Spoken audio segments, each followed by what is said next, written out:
Hey YouTube, welcome back to the channel. Today I'm doing a VR for Peter B. Peter B has a fantastic channel, one that I've shouted out on my channel before because I'm a big fan.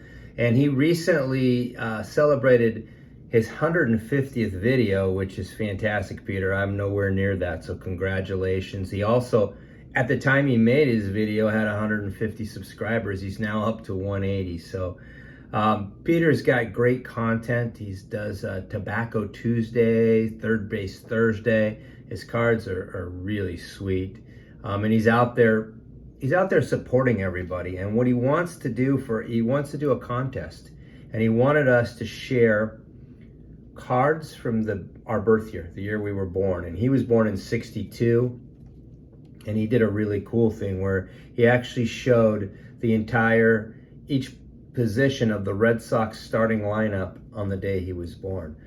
So Peter, another reason I'm going to support you is because, like you, I'm an old fart, and us old farts got to stick together. I was actually born December 27th in 1960, so I'm actually older than you are, Peter. I'm a couple weeks away from being 63. So they weren't playing ball when I was born because it was the off season, but I do have, I think, 11 or so cards I'd like to share with you.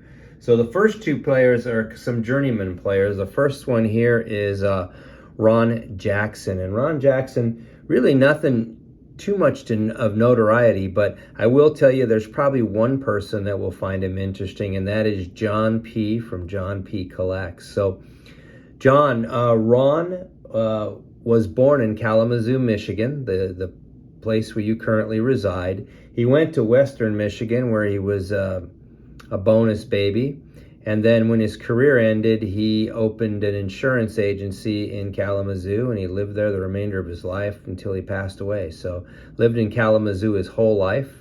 Think you might find that kind of cool, and I'll tell you, if you do think it's cool and you're interested in this card, let me know. I'll be more than happy to send it your way. Next guy up is Chuck Cartier. Chuck was a light-hitting, good fielding ball player for 7 seasons, hit about 220, but he could field. Probably more known after his playing days, he went into coaching, and in 1984 he was named the interim manager of the Seattle Mariners, where he managed them all of the rest of '84, all of '85, until he was fired early in 1986. He had a 98 and 114 record as a manager in the major leagues. Al Smith. So Al Smith was a good ball player. He was a 3-time All-Star, and in 1960, he was 32 years of age, and he hit 12 homers, drove in 72 runs, and had a career-high .315 batting average that year. He was elected to play in the All-Star games because they had 2 games that year. He played in both games. He was known as an outstanding defensive player. He also is known for a photo back in '59 in the World Series. He was going back on a ball, and a fan spilt the beer, and the beer was photographed landing on his head. It's a really cool photo. You should Google it and check it out. But Al Smith, good ball player. Another good ball player was this guy right here, Leon Wagner. Leon Wagner played 12 seasons in the major leagues, and he was a 3-time All-Star MVP, and he hit .272 for his lifetime. In 1960, though, he only played in 26 games. He had a .214 batting average. But I will tell you, he also in 1960, he was the first player to ever hit a home run out of Candlestick Park. The following year, he was traded to the California Angels. That's where he went on to have his all-star years. He was a pretty big power hitter, 100 RBIs. He was really probably the first big power hitter of the Angels franchise. So Leon Wagner. The rest of these guys are Hall of Famers. First up is Gil Hodges. You know, in '59, he played 18 years for the Dodgers. In '59, he led them to a championship over the White Sox. 1960, though, was a down year for him. He only hit 8 home runs. His career was winding down. But he did, in 1960, he broke Ralph Kiner's National League record for 8 home runs for a right-handed hitter with 351 in his lifetime. So that's kind of a cool thing.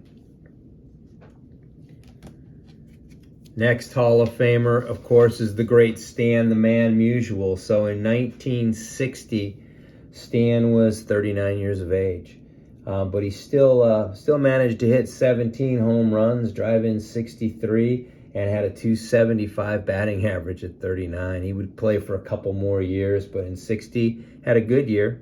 Played in the All-Star game. So Stan Musial. Next one up in 1960 was Al Kaline. Al Kaline in 1960 was 25 years of age.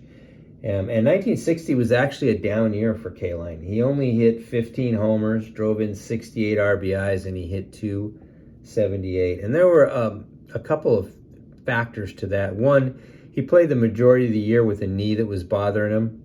He also had some blood pressure issues that would ultimately lead him to need some medication. But I think the biggest thing was after 3 Gold Glove seasons in right field, the Tigers had traded Harvey Kuhn and they moved Al Kaline to center field. And 1960 was the only year he didn't play right field. He played center field that year. So think about it. He was hurt. He had some medical issues, and he's playing a new position. Starting in 61, he moved back to right field. His numbers rebounded, and he went on to have, I think, 7 more consecutive Gold Glove seasons in right field. So Al Kaline, 1960. Harmon Killebrew in 1960. Killebrew was 24 years of age. He's coming off a 42 home run season in 59.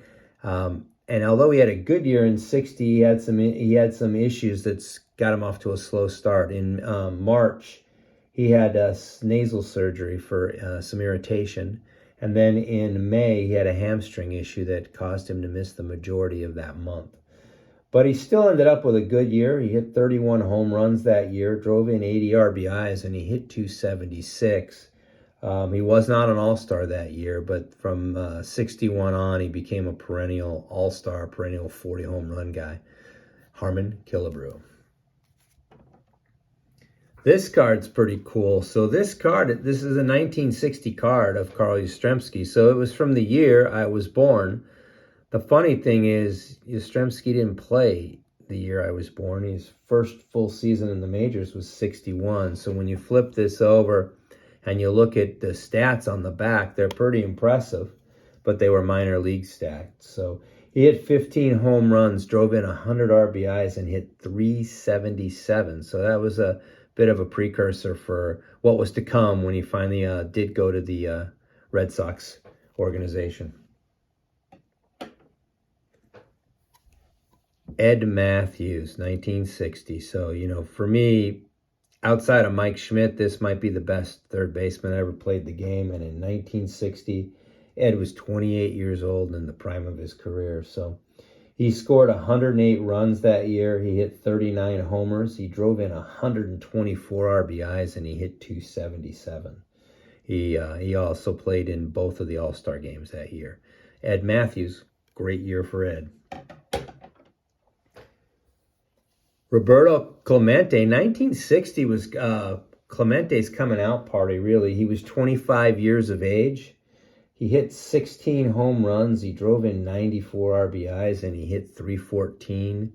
He was also selected to his first All-Star game in 1960. He was coming off also a world championship, right? That was the year that they upset the Yankees with the Mazeroski home run. And so Roberto was a world champ. He had a great World Series. He hit 310, and he had a hit in at least every game he played in. So, and then, from that point on, he was a perennial star. But 1960 was a big coming out party for Mr. Clemente. 1960, Willie Mays. So Willie Mays in 1960, this would be the first year that Mays played at Candlestick Park. It was the third year the Giants were on the West Coast, but the first 2 years they were at Seal Park while Candlestick was being built. Candlestick turned out to be a tougher park to hit in, but Willie still had a great year. He was 29 years of age in 1960, scored 107 runs, hit 29 homers, had 103 RBIs, hit 319, and he stole 25 bases. He also led the National League that year with 190 base hits. And it was the fourth year of what would be 12 consecutive Gold Glove years for Mr. Mays in 1960. Last player I want to talk about, my favorite player, is Henry Aaron. In 1960, Henry was 26 years old, and he was a stud. You know, he had 102 runs he scored. He hit 40 home runs.